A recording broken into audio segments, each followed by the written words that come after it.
Now you will join us for the panel, and we will have some alterations, but in Maria and Øystein, you will come back up.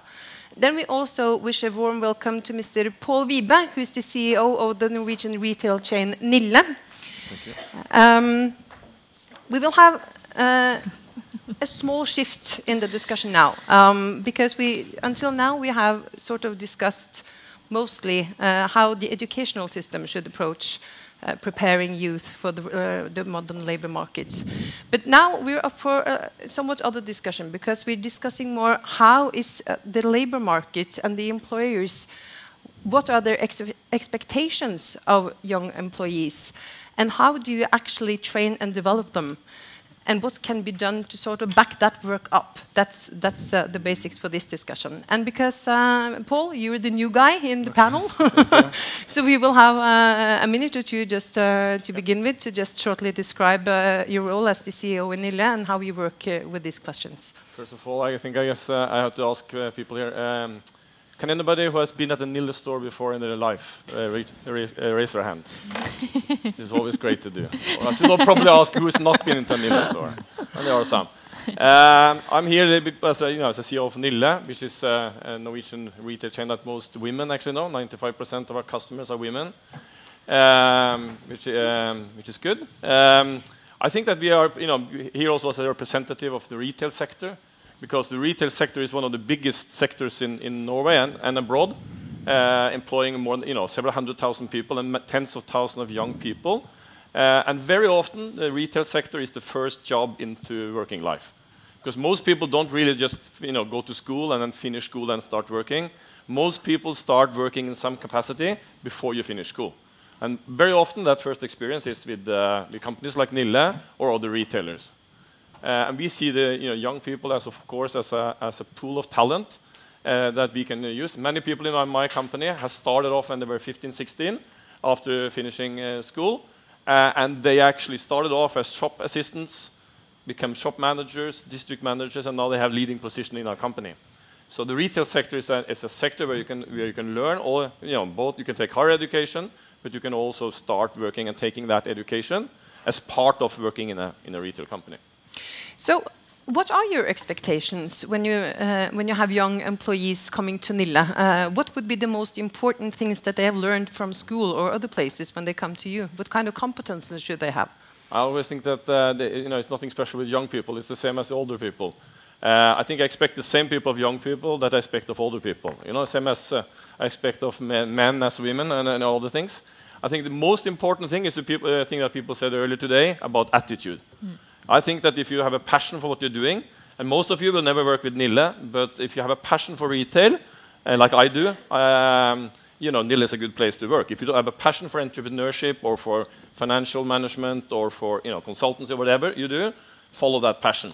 I wake up in the morning and I'm dedicated to Nille. It's not just a job; it's a little bit more than just a job. And if you believe in that, retail sector could be good for you. But the most important thing is attitude. And then the two other things that I think is important, and it's of course mentioned here today, which is this ability to change and to learn new things. My grandfather was actually working as a shop assistant. I was very young when he died, but I think that his work actually didn't very much change when he started working in a store and when he finished retiring. The world wasn't changing as fast as it's doing now. I worked in retail for 15 years and it's dramatically changed. Companies that were successful back in 1997, when I started working in the retail sector, is now bankrupt and losing billions of money because they didn't adapt and change. So I think that ability to actually change, Nille is successful at the moment, but we will never be successful if we are not adapting and changing. This is what I think is fun. But it's also what you have to expect from people working in your company, that you are actually always willing to change. Don't see change as criticism. A lot of people do that. They think that if we say you have to change, there's something bad about the way you do it now. But it's never. So, Øystein, from your point of view, when you hear about Pål's and the retail sector, I suppose, expectations of their employees, not only the young one, but all of them. So, is there anything to be transferred from how business think about this until the educational system, you think? Do you have anything from your research saying anything about that? Well, I think in the first place, I would say it's a very hard question to answer in a good way. But I think I can make one example because I followed many apprentices in garage. And I stayed with them from early morning when they had to repair different kind of cars. And that was their first meeting with the working life. Because in Norway, you go 1 year on school first. And then you move on to be an apprentice. And you are, no, 2 years in school first, of course. And then as an apprentice. And the thing is there, I also talked about their supervisors in the garage. And they said the same thing as you. It is the attitude.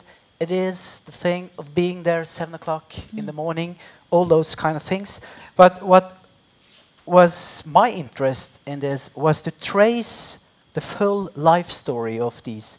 Why has life changed for you as an apprentice in a garage? Because they told me that in the lower secondary school, their schooling life was dreadful. I mean, they were struggling so much with all the different subjects in school. But in the garage, that life changed completely for them. And they found out, this is my dream, this is my passion. And the problem for many of those were that they couldn't find any small windows where they could develop their learner identity within the school structure, except one subject, and that is art and craft, which is a little heaven for those kind of students. All the other subjects is not mirroring their approach to learning. So, Maria?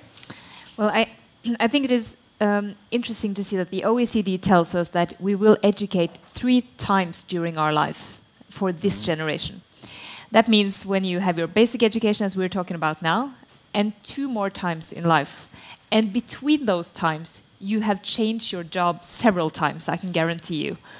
My generation, usually, we're at the same workplace around 3 or 4 years, maybe.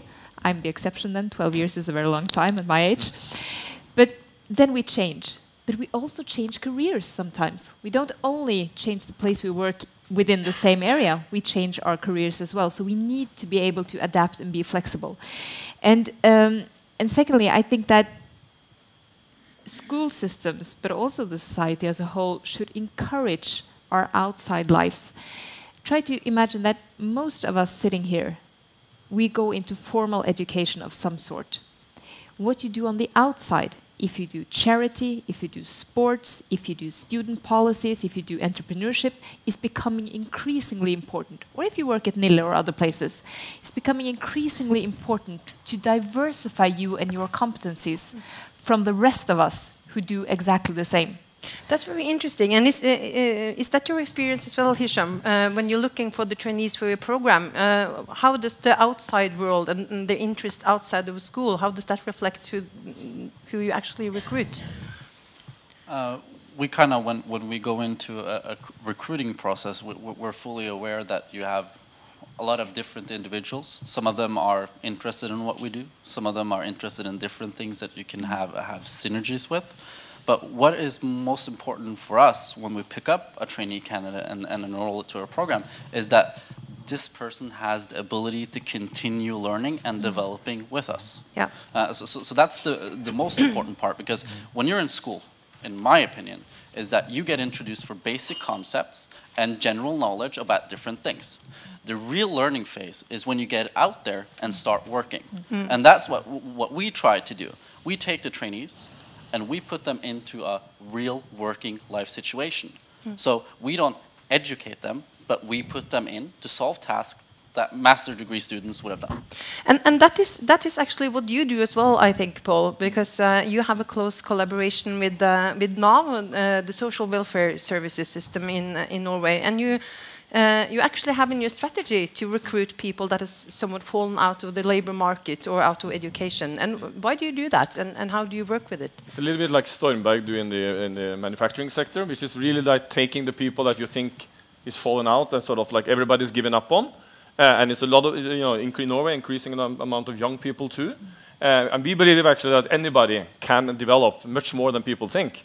So we have started a couple of years ago a program where we started together with NAV to give those candidates the opportunity to start working part-time in Nille, It could be that they are outside of the working force for smaller or bigger illnesses or language problem, whatever it is.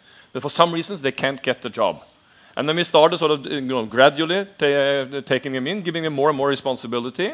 Today, more than 200 people at Nille who works a full-time position at Nille has been recruited from that program, and more than 36 store managers actually started off fallen out of the ordinary work life, which is, being a store manager at Nille is very demanding.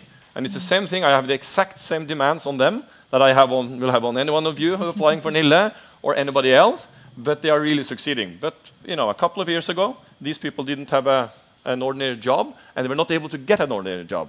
So it's fantastic stories for these people, of course, but it's also for us a sort of a pool of very dedicated people that we get into our company. Yeah, and I suppose the loyalty to you must be quite high as well. So the turnover is it decreasing? Do you have any? What are the results for you and for business by doing this? The good thing is, of course, that we can actually test people and see that they will thrive in Nille. They will have enjoy working at Nille. We have a special culture, so you have to actually enjoy working with us. And they can actually see that the retail job is something for them, or maybe it's something else. So a lot of people go on to other sectors. So that's a very good thing. And of course, as you say, they are loyal, but it's also that we actually see that the sick leave in Norway, in our stores, go down when we use those kind of programs. Because this ordinary store managers actually feel very committed to being able to help people that have fallen out of the ordinary work life. So it's actually, we have seen that the sick leave in Nille has been reduced by 50% in the same period. Not just because of this, but also partly because of this. So, but what do you need as an employer? I mean, when recruiting people that has fallen out of the labor market, and you have to, I suppose, you have to use some time in developing their talents and helping them find their way back to work somehow. So, what would you say is the most challenging parts of this for you?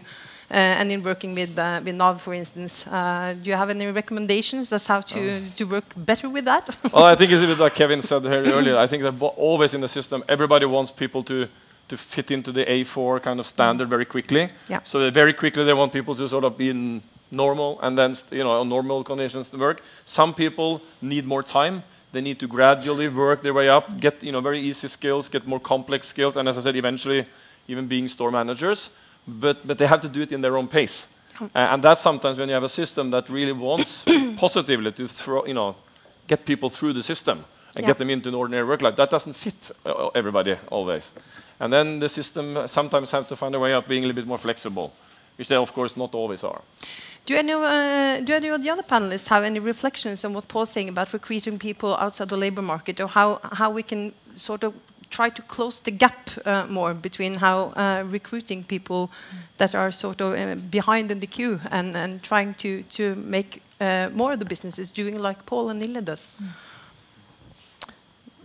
Yeah, we can start with this. Yeah, well, just a short remark, because I think, as you said, that people are actually not that much away from the work at Nille. They have, in a way, developed a learner identity as a Nille worker within your system. But if you sort of mirror the process you described to the school system, I think that we need to, we have, as you mentioned in your introduction of this session, 1/3 of the students is in a way in the risk zone.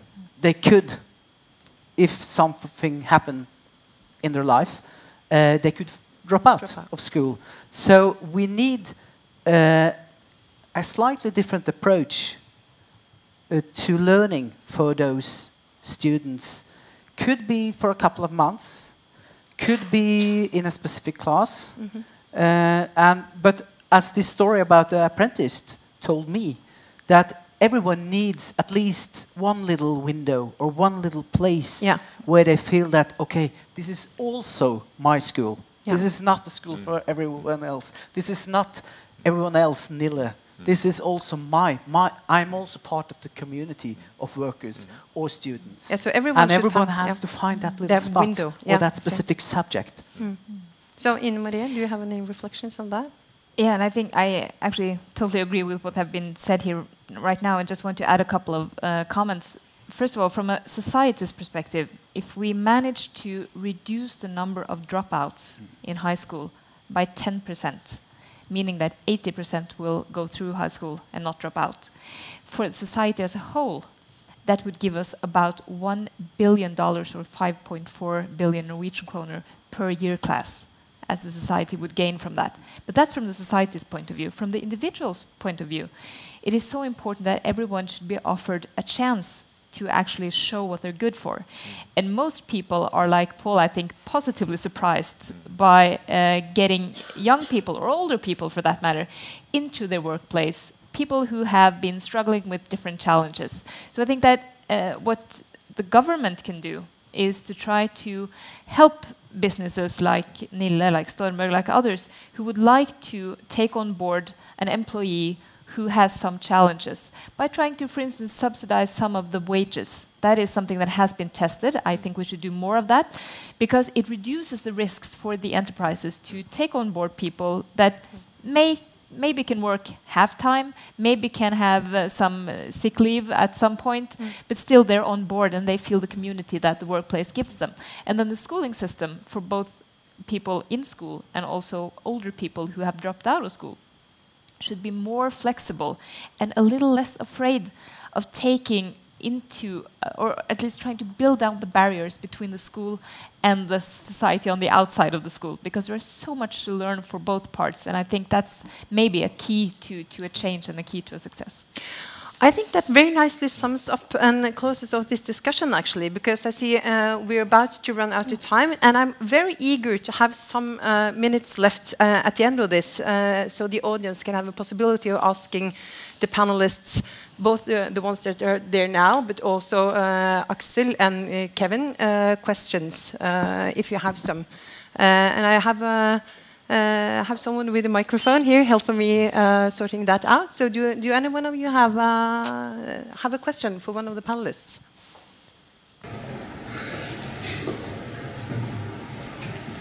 I can also probably just talk. Yeah. This is for Pål.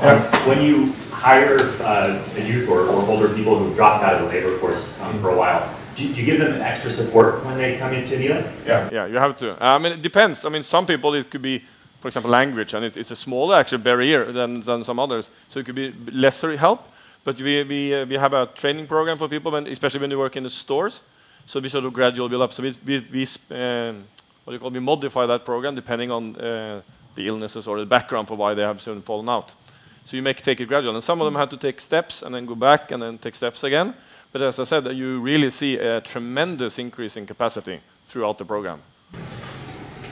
Anyone else? Yeah. I don't work with any what you're doing here. I work with the United Nations, and I just want to raise a few issues here, because the UN is just about to establish an ombudsperson for young people, or a spokesperson for that.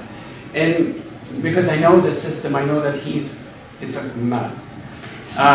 He's bereft of all this knowledge. So something could be done through the political system to actually make that institution aware of what's going on. I think this is extremely important, because I've been working in Africa also and trying to see how you can transfer some knowledge from this part to Africa, which is extremely important in many ways. And I think this is something that could be actually done through the UN as well. I'll just give you a fantastic quote from Kofi Annan, the former Secretary General, who said, "No one is born a good citizen. No nation is born a democracy. Rather, both are processes that continue over a lifetime. Young people must be included from birth. A society that cuts off from its youth severs its lifeline." And this is extremely important. And then a question to the panel and also the others. What I've heard here is that you say you can access labor life or the system, and they can actually help you get a job if you understand the system. And the system being the work system, or the system being the political system, or the system being the retail system. When I teach people about the UN, I say, you don't understand what you're missing because you don't know the system. If you know the system, you can get straight to the top. Well, maybe not to the Secretary General, but very close. So isn't that system understanding as well? You need to know how to work the system. And just to the young people, one more point. I'll sit down and shut up. Just Remember this. Optimism is the fuel of heroes, the enemy of despair, and the creator of future. Thank you so much.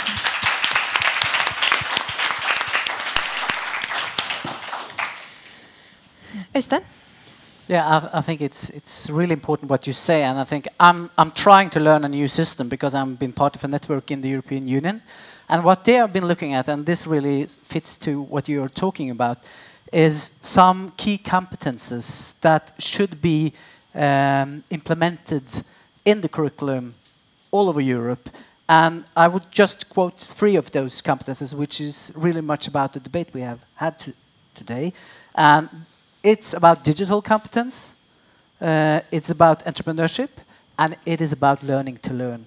Because I think if you should learn how to manage within a system, you need a basic skill or a competence, which is learning to learn. How do I learn as a learner? Okay, I'll just switch to Axel here, because that was your point, wasn't it? Learning to learn. So you think that the rest of Europe is ahead of us there, or what? Absolutely, it sounds Well, like we are part. sounds like that. But I would also add to this system knowledge that you are talking about. I think that is very important, and it's a key to this. But also I would add another thing when it comes to democratic understanding and being ready to take part in a society, which I think is one of the most important roles of school, is that you have to learn to be critical to the systems also, and that when schools are focusing too much on factual knowledge, you sort of forget that, and students have to learn to question what they learn in school also. Yeah, because it sort of kills the creativity and the critical questions, is your assumption. Yeah. In Maria? Well, I think that one of the good things about the Norwegian school system is also that our students have very good knowledge of democracy and systems. That's a good thing. And believe me, they do question most of the things most of the time, which is good. Many parents of teenagers have experienced that over time, that they are asking questions and questioning everything. But you can't really underestimate the fact that if you don't have also the basic skills, you are closing a lot of pathways to what one in German calls Bildung, which is so important, to read books, to participate in a debate in the newspaper, as many young people do, and I think is wonderful. To come to the parliament and discuss with us, I think is great, but you have to know the system. And I think, just to answer up on your question, knowing the system makes it easier to go about the system. Yes, and I think that one of the key issues is to be exposed to the different system, whether it be the UN, whether it be retail services, politics, or entrepreneurship. I think you just need to be exposed to the systems during your time in school, for instance. That's the way to learn it. We have a question here. Peter? Another thing, me including other students, school students, working outside school at different shop stores, etc. And I working there just for getting money. And when I'm when I'm at school at Inspiro, I work with my youth company, and then I feel just more comfortable. I don't work for getting money, but to get my product well known in the market. And yeah, I think that's lonely. So how can we get the people motivated to work in the shop? I think it's fair to let Pål answer that question, because many friends of mine, they drops out from their work just 2-3 weeks after they started at the different small shops. First of all, I think it's good to be honest, because it helps a lot. But I actually think that it's a part of the obligation of the people running the companies that we actually treat the people, try to treat. Not all people at Nille do it for the bigger thing and passion. Some of them do it just for the money. But my job is to try to make more of them actually believe that they're part of retail, making retail history. It sounds strange to you guys that are here, but if you had been in a Nille audience, you would have felt that people really believe that we are making retail history, and we're changing retail in the retail environment, and in the retail sector, people talk about Nille, and so you have to remind people about that the bigger thing, not just the job, but what we are doing, what we're trying to achieve. I say that I actually try to treat most of the employees like there was my board or my owners. So we tell them about all the things happening so that they actually feel that commitment, because you don't feel it. If you only work 2 hours, you never hear about what we're trying to do, why Nille should be different than anyone else, what we're trying to do to improve the obvious thing you will see that is not working, all that stuff. That creates commitment, and then you need information. So my job is to give that information, and for some, they will never be their passion, but for those who it will be their passion, they will have fun and thrive at Nille. Erik? Thank you for many very good presentations. I have one reflection. The reflection is based upon what you have been telling about Nille. And I would say that the way you have approached your recruitment policy is in a way opening a window of opportunity for people who has faith in a way to find that opportunity elsewhere. Obviously, it's very positive. And the effects for society and for you, hopefully, is also very positive. Then, if you are turning to the politician and to the researcher as far as the education system is concerned, my question is, in an integrated school system, which we in a way are hiding ourselves of, and to a certain extent the due right to do so. Still, it seems to me that there is one question which is unanswered in that process towards an integrated school system. Where are the windows of opportunity for those who doesn't fit in to the integrated system? And it goes for those who are in a way on the top of the system, in the sense that they are very clever, have high ambitions. Theoretically, they have no problems, but they have a problem fitting in, because there is no particular opportunity for them. And vice versa, for those who will not integrate in school, could have other opportunities which were more tailor-made for their strong sides. They have in a way, seems to me, been lost in the integrated school. So how do we, in a system addicted to integration, opens window of opportunity? Yeah, it's allowed to. I will let Marie and Øystein answer that question, and then we have to run this debate off. And I will just, before they answer, I will just say thank you very much. It has been a very interesting session. A lot of lovely case examples and interesting presentations. And so I will shut up here and just leave the politician and the researcher to answer that final question and challenge, and then we'll say thank you, everyone. Thank you. So, Marie, let's start with you. Thank you, and thank you for a very good question. I think that we should probably stay on for another 2 hours to take the debate in its full length. We can do that. But this, I think, is a key discussion. I think that we have, to a certain extent, lost out on something on the way. And that does not mean that we shouldn't have an integrated school. On the contrary, I think everyone agrees on that. But I think that there are nuances. And during my time in the Education Research Committee, I met with a lot of parents, a lot of students also, who had challenges of different sorts. And I'm very glad that you also mentioned those who are maybe one step ahead, who really are the bright and intelligent ones, but who have trouble adapting into the system. And many of them had one question for me, which I found quite difficult to answer, but I think is a good question that sums it up. Who is the integration for? And I think it's a very good question. Who are supposed to benefit from the integration?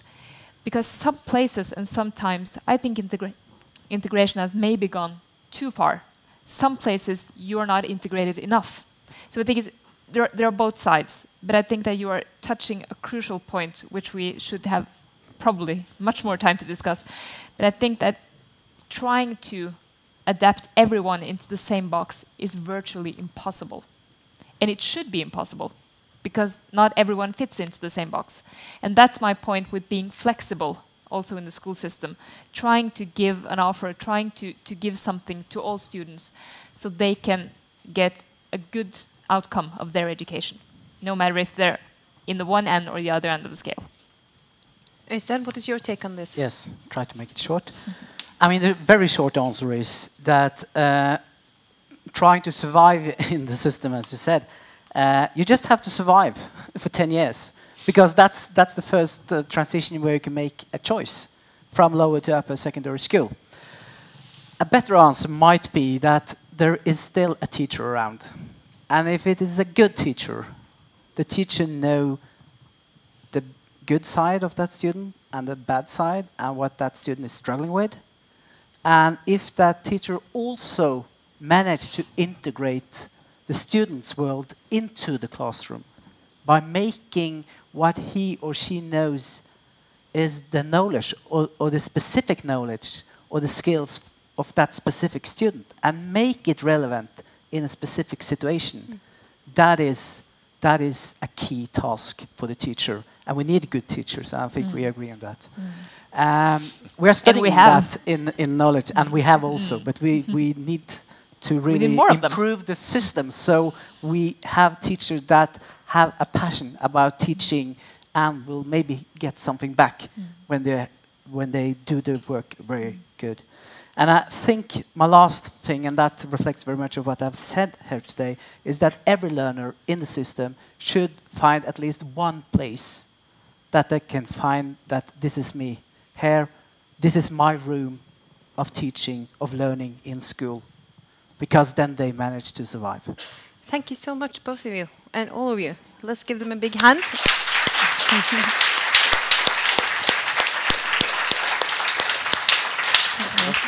And I was lying a little bit when I said that I would shut up, because based on the answer to this question, I think that from Virke's point of view, one of the solutions here would be to create the competences for each student to make them able to set ideas into life, to make them be challenging, ask the critical questions. And we think that that is done by combining the educational system and the working life more, and with entrepreneurship. And to quote my good colleague Anna, she's also a teacher in the Inspiro program, and she's sitting there. She says to me, as a sort of a rhetorical question, she normally asks, what are we trying to build in our students? Is it grades, or is it character? Or in Norwegian, karakter, eller karakterer? And I think that's a quite good question, and I think I'll leave it at that and say thank you so much for this session. Thank you.